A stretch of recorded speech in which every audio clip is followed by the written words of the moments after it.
Hello and welcome another edition Coach's Corner, and really excited, one of my all-time favorites. And if you are a college baseball fan and you happen to watch the Tallahassee Regional this year, you might have noticed a team that was on the cusp of mega upset category, Bethune-Cookman, and one of my favorite college coaches in the country, Johnny Hernandez, the head coach at Bethune-Cookman. Johnny, thank you so much for taking the time to join me today.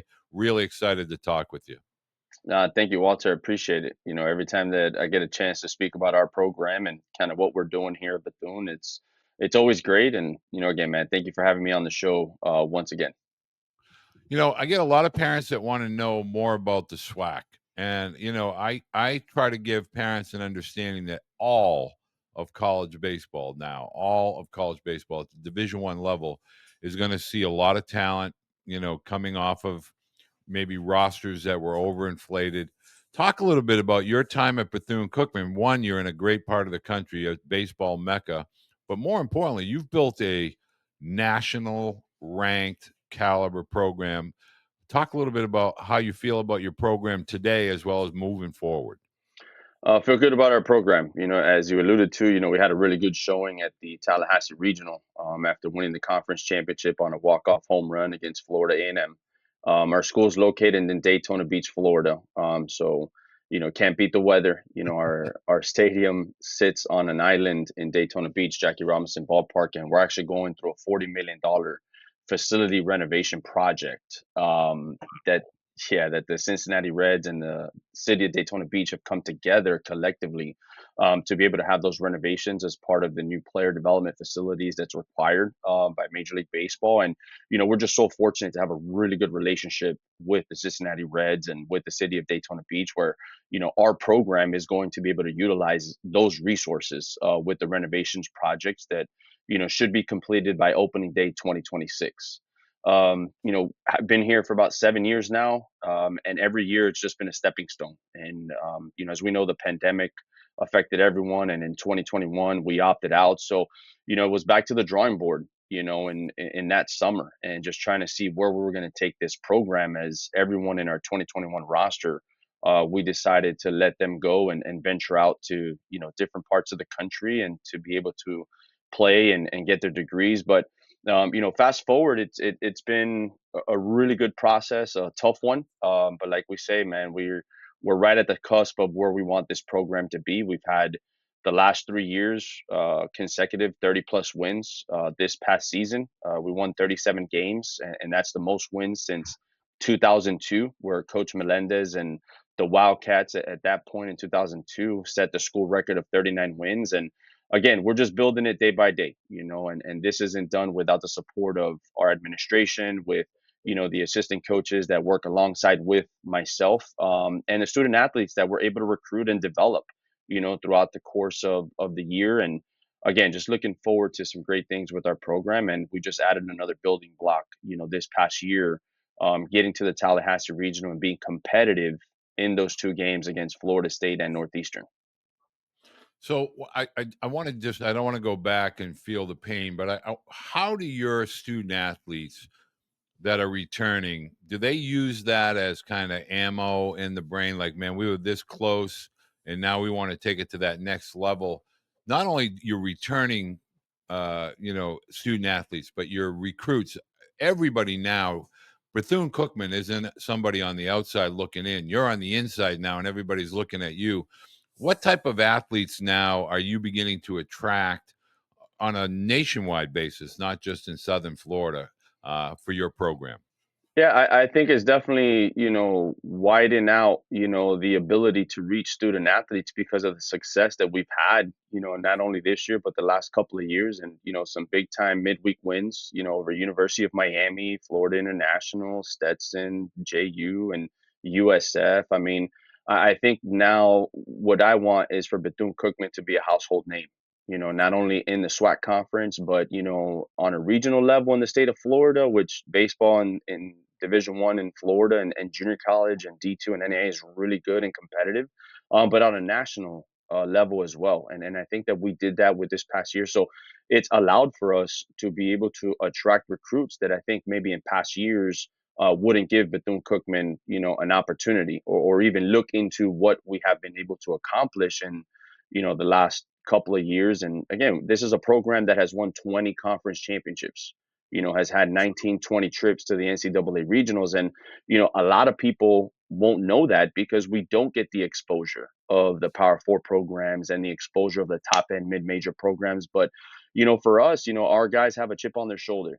They understand that, we were that close from being able to win a game in the regional, and we were competitive. And now it's for us to be able to take that next step forward to not only win one game in a regional, but compete for a regional championship and head to the super regionals. So, Johnny, I have to ask you, in today's world, a lot of parents, high school athletes in particular, seem somewhat frustrated. So, with regard to recruiting now, what role does the high school player play for you with regard to your recruiting, not only today, but moving forward while building your program?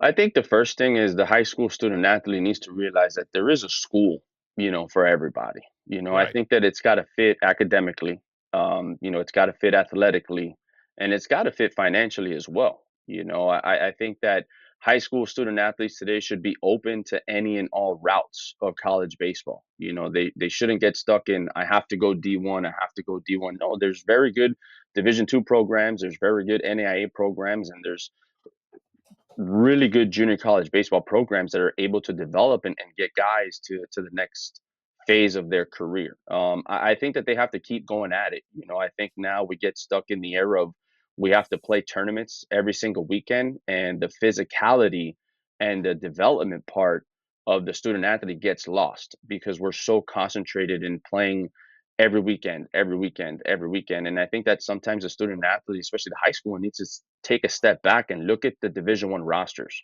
look at the Division II rosters, look at the Division III rosters, NAIA junior college, and go out and see the physicality of our game right now.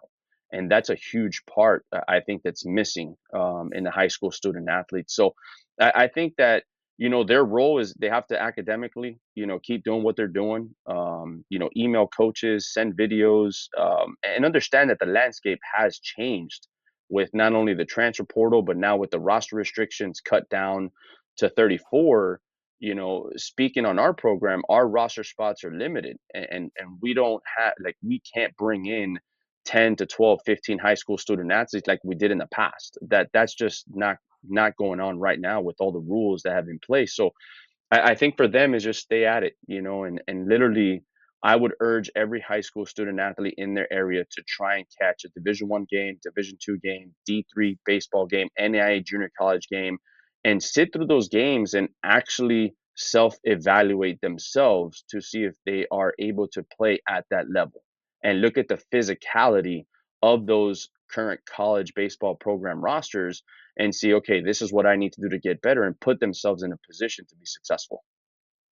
I want to encourage parents, with regard to not only Bethune Cookman, but the SWAC as a conference. I want to encourage you, make sure you're opening up your baseball blue book app. If you haven't already created a profile, make sure you create a profile, not only to find out about Coach Hernandez and Bethune-Cookman, but you want to find out about the schedule that they play, the camps that they may be having. So make sure you download the blue book app. And Johnny, I want to talk a little bit about SWAC baseball. I talked to Dave and Pierre at Grambling, and a couple of alumni there. They feel like they have kind of been regulated and nobody's talking SWAC. But I can tell you, I watched a lot of games this year. I watched your game, your walk-off game, the home run that went viral against Florida A&M. But, for years past, when Merville was at Alabama State, whether it may be Southern, Grambling, talk a little bit about the competitive nature of not only your conference, but you mentioned outside conference games, Miami. You're talking about some big boy in conference and out of conference. So talk a little bit about your schedule and the quality of baseball within the SWAC. So our schedule, for us, right? Like we're fortunate to be in Florida, where our schedule is very regionalized, and we're able to get, to some of these places in the state of Florida within 2 or 3 hours. So, very fortunate that. And the other thing is, I'm happy too, and fortunate that the head coaches, right, and the people that take care of the scheduling for these big time programs allow for us, to be able to play them, whether it be a midweek or whether it be a weekend series. we have to put our players in the best position possible to succeed. And we're not going to shy away from competition. We have to play those games because, as we saw this year, we have an opportunity to win a SWAC championship. We know we're going to go to one of three regional sites, and that's going to be University of Miami, Florida, or Florida State, as we were this past year. So, for us as a coaching staff, is be able to put our student athletes in that position as many times as we can. So when we get to that point in the season, at a regional, then we're going to be able to have a good showing like we did. So that's something that our program has always done historically. It's not anything new. And again, we play anybody that we feel is going to give us the best opportunity to prepare ourselves for the end of the season.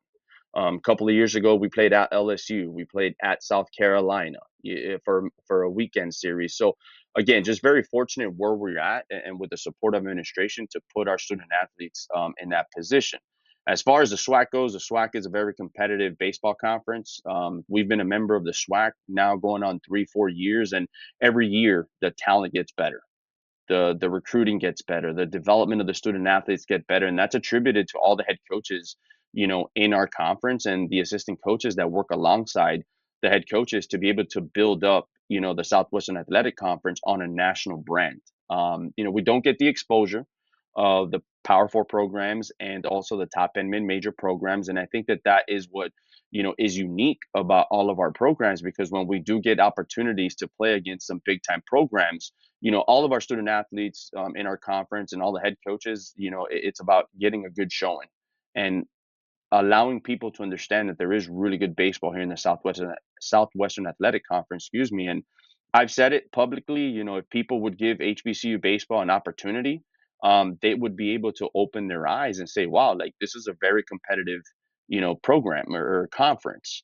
We've had players get drafted out of the Southwestern Athletic Conference. We've had players sign free agent deals with major league organizations. Currently, the Swingman Classic is going on tonight on Friday in Atlanta, Georgia, and there's going to be the top 50, 60 HBCU baseball prospects that are going to have an opportunity to play on MLB Network. So again, I'm just so happy with how the conference, all of us are kind of heading towards the right direction and be able to, assist the Southwestern Athletic Conference to be able to build a national brand within the sport of baseball. So you had mentioned that your administration is now, you're open to different parts of the country. And I would love for you to discuss from your perspective, the staff at Bethune-Cookman, when you are out looking at players, what are some of the criteria that you begin to look at over and above size, physicality? Just kind of give parents an idea or athletes an idea. Here's what you really need to be focused in on. When you get off the bus and you're in the dugout, we're looking for what? What is it that you're looking for athletes that fit your program?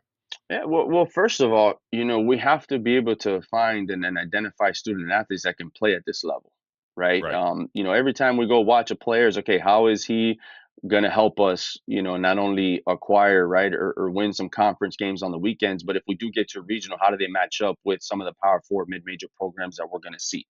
I think being a great teammate, is first and foremost what we look for.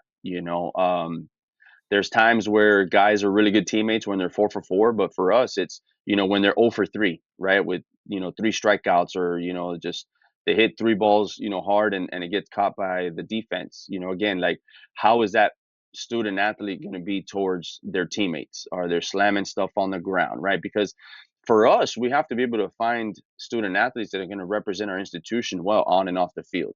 How they interact with umpires, that's huge too, right? We go places where, we have to be able to trust our student athletes in the heat of the moment to kind of keep their cool, right? Calm, cool, collective. Those are things that, we look for. Even their appearance, how they get off, from the bus, or how they get off from the car at a tournament. We're always looking, is a guy wearing sandals? Is his shirt tucked out? Is the hat backwards? There's a professionalism aspect to it where, if I go to a job interview for a job, I have to wear a suit and tie. All the high school student athletes and the recruitable student athletes, their uniform is essentially their suit and tie, so to speak.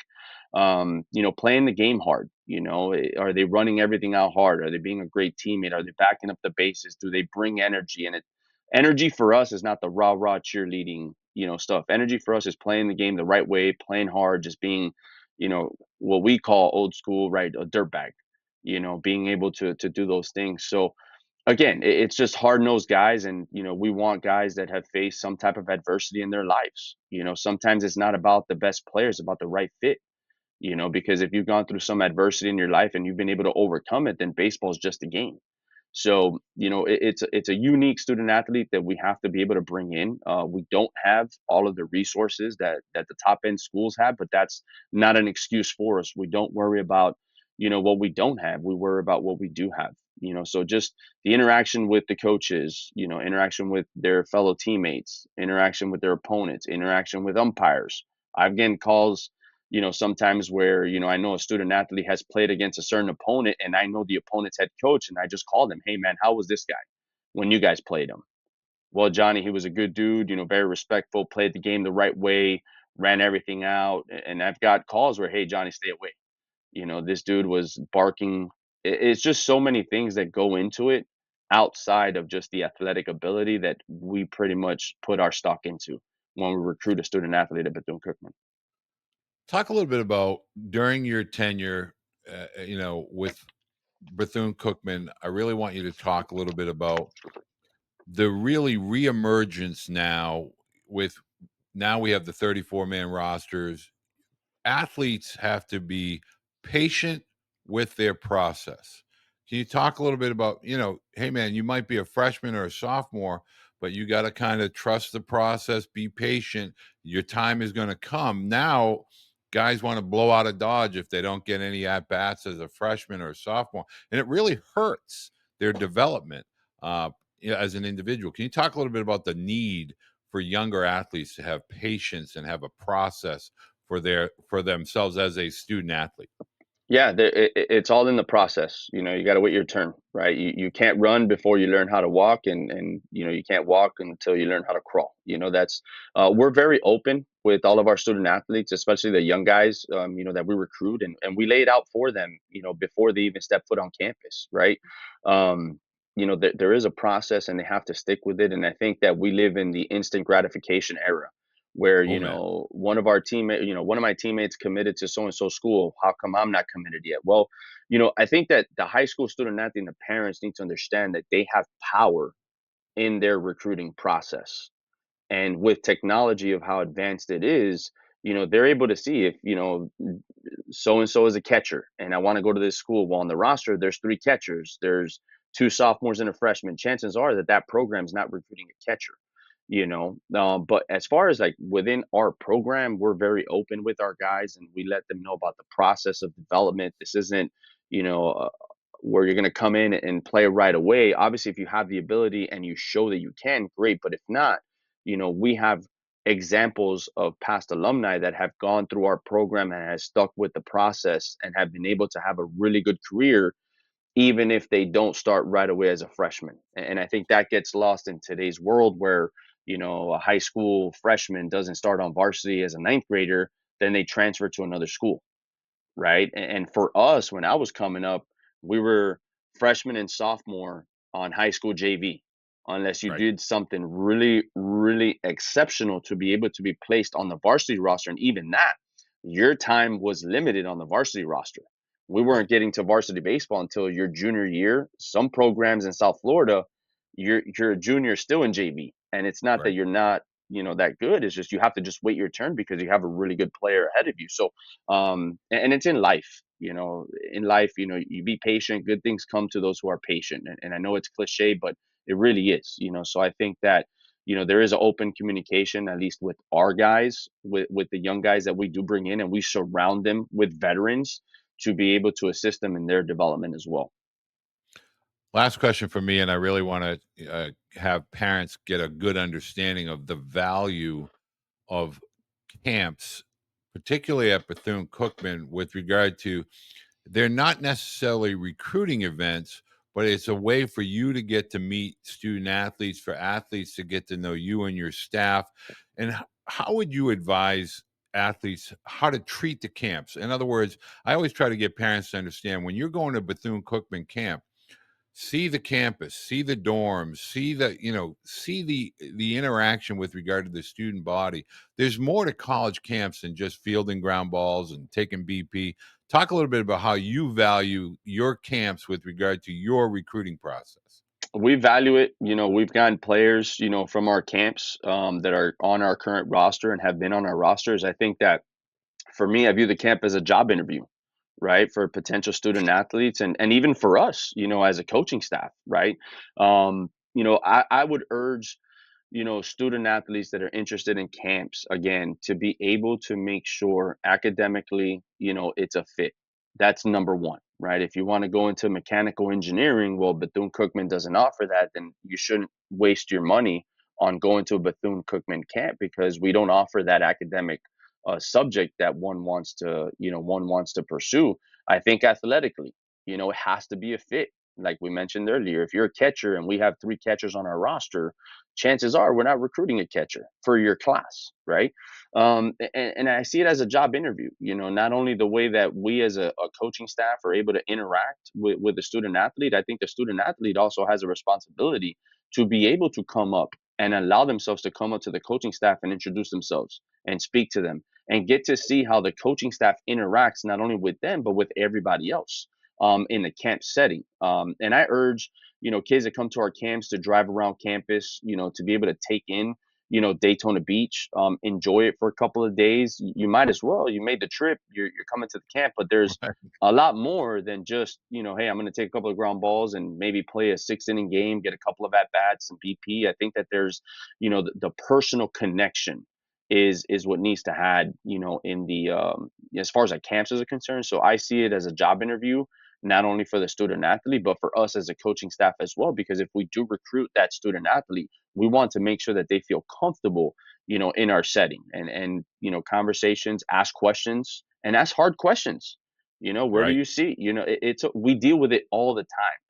And that's where I think that the student athlete and the parent needs to understand that they do have power within their recruiting process. Well, I want parents to understand, Johnny Hernandez is a uh, elite life mentor and a heck of a baseball coach on top of that. So I strongly encourage, first of all, for parents that are unaware of the Southwestern Athletic Conference, Bethune-Cookman in particular, it's a top 30 program in the country. They're playing quality baseball from February into June. And now we're getting into late June. And it's a program that now more than ever, with regard to the balance of power, I guess, for lack of a better term, all schools, all levels really deserve your respect as a parent, as a student athlete. And I definitely encourage you to take a good, strong look into Bethune Cookman. And Johnny, thank you so much for taking the time to join me. I know it's a busy time of year, but I greatly appreciate your time. You got it. Thank you. Anytime that you want me on the show back, and I'm here for you guys, and it's about pumping information to the student athlete and the parents any way that we can help out. I'm here for that. Well, I appreciate that. And I know parents really get excited. I know the last time you were on, I had a lot of parents reach out to me. So I'm going to encourage parents in the description, all of Coach Hernandez's contact information, social media, but you can also find that again on the Baseball Blue Book. Download the app, make sure you create a profile so someone like Coach Hernandez and his staff at Bethune Cookman can find you. Johnny, thank you again, Captain. You got it. Hail Wildcats.